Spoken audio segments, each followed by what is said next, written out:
en su momento de una COP también, ¿no? Así COP16. Sí, México fue anfitrión de la COP el año 2010. Un momento muy difícil porque hay que recordar que un año antes, el 2009, la COP de Copenhague había fracasado y muchos creían que en ese momento toda esta discusión global de gobernanza global de estados fracasaría y fenecería.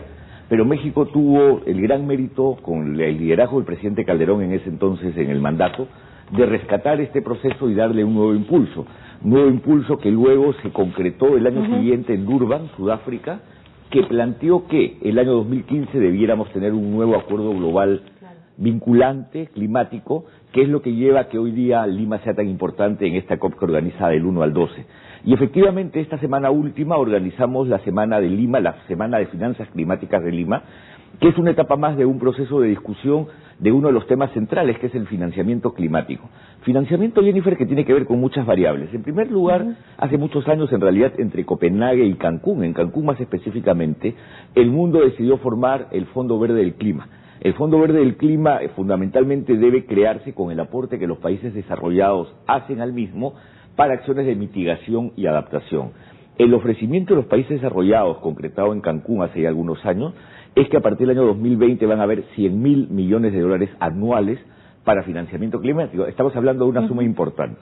El Fondo Verde del Clima, como entidad con representación de estados, tiene sede en Corea del Sur, ha cumplido ya con todo lo que se llaman los requerimientos para su operativización, y lo que se espera mucho, Jennifer, es que los países desarrollados empiecen a movilizar los recursos para que el fondo se capitalice.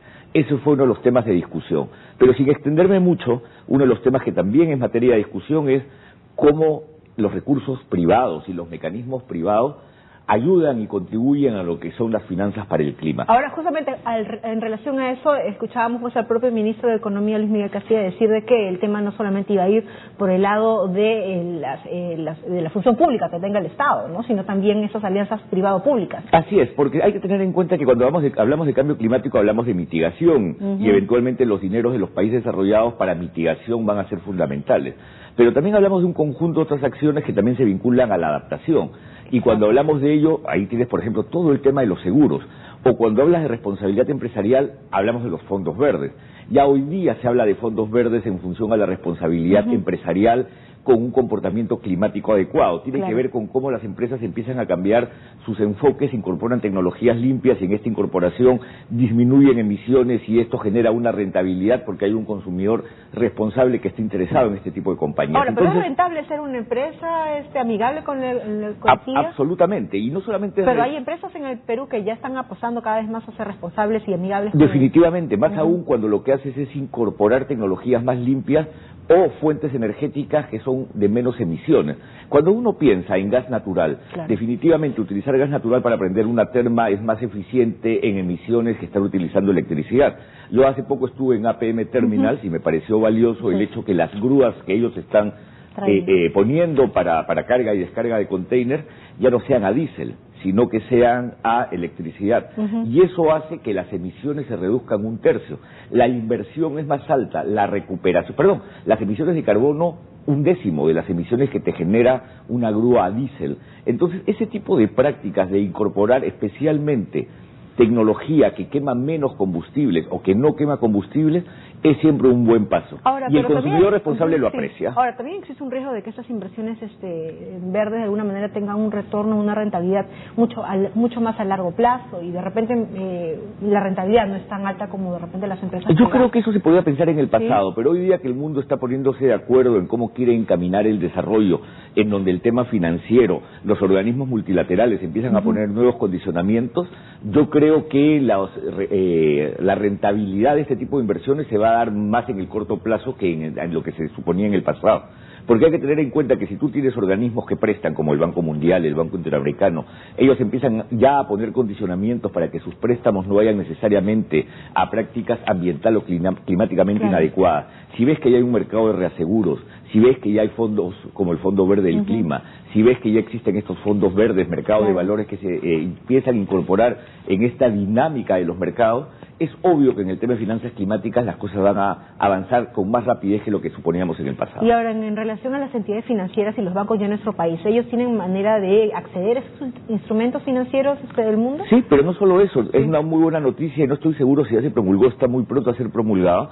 La Superintendencia de Banca y Seguro, bajo el liderazgo actual de Szilowski, lo que ha hecho es incorporado una directiva, no estoy seguro cuál es el nombre, para que toda la banca en el Perú haga análisis de riesgo ambiental. Antes eso lo hacía voluntariamente algunos bancos, hay que reconocer, por ejemplo, a Scotiabank lo hace por mandato de su casa matriz desde hace algunos años, pero por indicaciones de la Superintendencia de Banca y Seguro, eso se va a hacer a todo el nivel del sistema financiero y bancario, y es bueno porque una inversión puede caer y en consecuencia el banco verse perjudicado con una gran provisión por una carga o una pérdida financiera si es que no se hace riesgo ambiental.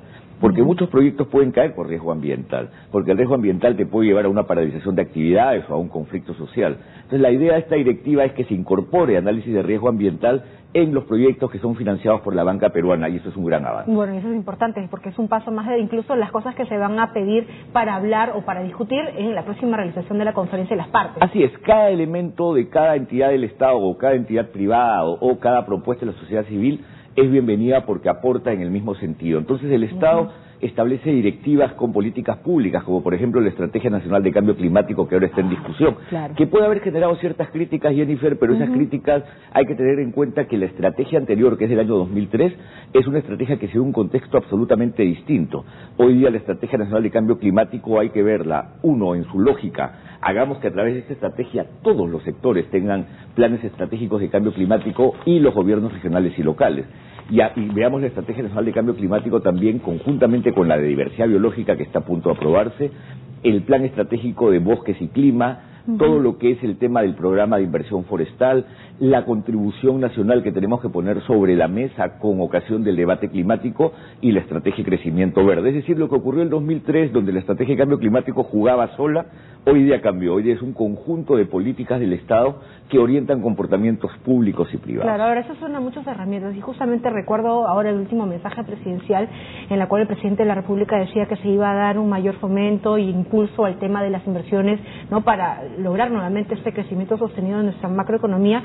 Y cuando hablamos de todos estos temas de gestión ambiental, suele asociarse el hecho de que de repente por ahí retrase el tema del trabajo de las inversiones. No lo vuelve más lento, no lo entorpece. ¿Cuál es esa relación que tiene? Definitivamente no, hay que tener en cuenta que este es un proceso. Yo tengo 28 o casi 29 años en el tema ambiental. Yo he visto cómo las regulaciones generaron temores en su momento, el año 90, que se dictó un Código del Medio Ambiente que fue modificado significativamente el año 91, y sin embargo las actividades económicas y también otro tipo de actividades, porque esto no solamente está vinculado a actividades económicas y menos aún tan solo las extractivas, sino para todo tipo de acciones, incluso lo que los municipios puedan construir como infraestructura. Cuando han venido incorporando lo ambiental, en realidad han tenido efectos muy positivos. Y hoy día las empresas son conscientes que tienen que cumplir con obligaciones ambientales. Eso es parte del conjunto de herramientas que tienen que desarrollar para crecer responsablemente. Yo siempre he dicho, Jennifer, el punto no es la regla, el punto es el mercado, es el consumidor. El consumidor sanciona muy radical y muy estricta y muy severamente, para ser más correcto, sanciona a las empresas que no son social o ambientalmente responsables. No es la regla, obviamente el OEFA, los organismos del Estado fiscalizan, dictan regulaciones, pero es el consumidor el que exige a las empresas que sean ambiental y socialmente responsables. Ahora, lo que se necesita es una coordinación en definitiva pues entre titulares incluso de portafolios que de alguna manera ven pues este tema, ¿no? Por ejemplo, específicamente con el portafolio de Energía y Minas. Así es, y lo que se necesita también es hablar con la verdad.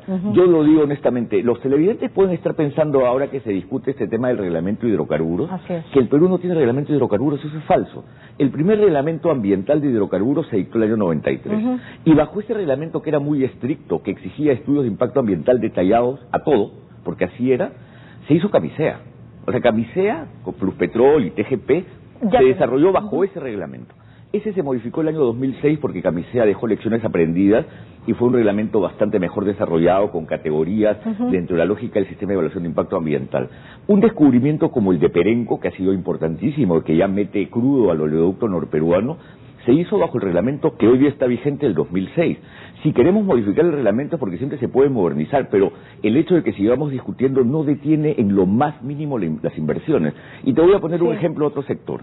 El sector minería, se rige por un reglamento del año 93 que establece estudios de impacto ambiental detallados a todas las actividades. Y no hay empresa minera que haya visto retrasado, detenido o condiciones desfavorables para su inversión por el hecho de tener ese reglamento. Entonces, a veces escucho voces que dicen, no, el reglamento y su no dación está generando retrasos. Eso no es correcto. Y también hay que tener en cuenta que muchos alegan que muchos lotes de hidrocarburos han caído en fuerza mayor por razones ambientales. Eso tampoco es correcto. De los 28 lotes en fuerza mayor, solo 6 están supuestamente por consideraciones ambientales. Pero de esos 6 no todos son por consideraciones ambientales. Por ejemplo, hace poco se ha establecido de una empresa que está en el Zócalo Continental fuerza mayor, y muchos dirán, seguro alguna razón ambiental. No, la razón alegada es que no pudieron importar una perforadora porque la SUNAT no les había absuelto una consulta que habían hecho en su oportunidad. Muchas veces son por situaciones particulares y propias de la empresa privada. Y ahora, aprovechando justamente, ministro, que usted nos habla en relación a estos temas, pues no, del portafolio y específicamente, pues no, hay que vincularlo al titular de Energía y Minas. ¿Cómo ven ustedes esta situación, circunstancias en las cuales pues está sucediendo con el propio ministro, ¿no? El ministro de Energía y Minas? Bueno, yo creo que hay que verlo de distintas perspectivas. Lo primero es que siempre es un derecho del Congreso y está en sus atribuciones establecer convocatorias, llamamientos, comisiones investigadoras, interpelaciones, censuras. Esos son mecanismos del Congreso que uno respeta y todos estamos en la parte política y como ministros expuestos a ser convocados para esos fines. Siempre están con su cargo a disposición. Siempre estamos con nuestro cargo a disposición y además tenemos que asistir, pero también es obviamente derecho del convocado o el citado defenderse y tener el ambiente, el tiempo suficiente para poder establecer su mecanismo de defensa. Segundo, hay que tener en cuenta que toda esta discusión, o gran parte de ella, gira alrededor de supuestos, de correos que fueron indebidamente accedidos. Parte de la discusión. Sí, es una pena, porque al final cualquier correo sacado de contexto temporal y sacado de contexto porque se puede estar viendo uno cuando son un conjunto, te puede llevar a sacar conclusiones que son incorrectas. Pero lo tercero, Jennifer, que es importante decir y lo reiteraré, es aquí no se trata de hablar de lobbies, acá de lo que se trata de hablar es si en la decisión de un Estado hay interferencias o no. Y en el actual gobierno no hay interferencias. Y no hay interferencias porque así actuamos con mucho profesionalismo. Y en el caso del reglamento ambiental de hidrocarburos, lo que creo que es fundamental decir es, miren ustedes, no hay reglamento. No hay reglamento porque seguimos en el debate técnico. Si tuviéramos un reglamento y alguien pudiera hacer alguna asociación, bueno, uno diría que es difícil defender esto. Se supone que incluso dentro de ese debate técnico se llama consulta a técnicos para que hagan la explicación de los Siempre puedes tener reuniones técnicas, siempre puedes tener reuniones en donde escuchas a todas las partes. Exacto. Ten en cuenta que este es un reglamento que se ha prepublicado. Y al haberse prepublicado tienes comunicaciones de organizaciones de la sociedad civil, tienes comunicaciones de la Sociedad Nacional de Minería, Petróleo y Energía, tienes comunicaciones de empresas privadas que te plantean ellos cómo suponen debiera orientarse un reglamento de esta naturaleza. Pero al final del día, Jennifer, interferencias no existen. Y además ten en cuenta que una vez que estos dos ministerios se pongan de acuerdo, esto pasa al Consejo de Viceministros, donde es un filtro adicional, donde todos los viceministros del Estado, que son numerosos, entran también a un debate, y luego pasa al Consejo de Ministros, donde todos los ministros, con el presidente de la República que lidera el Consejo, revisamos la norma. Entonces, el Estado tiene, y el gobierno, el Poder Ejecutivo, para ser más concreto, mecanismos, y en estos mecanismos garantizamos que no hayan interferencias. Y en este reglamento no hay interferencias.